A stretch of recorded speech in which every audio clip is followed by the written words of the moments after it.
Hi everyone, যে মাছ নিয়ে আসছে কত বড় মাছ। এটা হচ্ছে আপনার লাইলন টিকা বলে বা তেলাপিয়া বলে। এটা এখানে 1 কেজি 30 গ্রাম। আর ভেন্ডি ভাজি করব আর ঢেলা মাছ আজকে রান্না করব। এটা কেটে কুটে এখন রেখে দেব, কারণ হচ্ছে আজকে ঢেলা মাছ ভুনা করব আর হচ্ছে ভেন্ডি ভাজি করব, ডাল রান্না করব। এই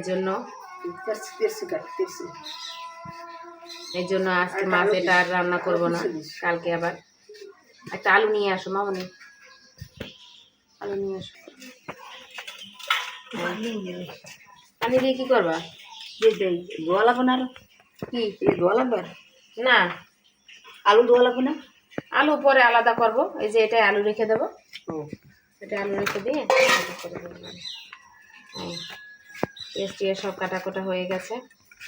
এখন কাটতেছি মাছটা কেটে ফেলবো। তেরুতেছি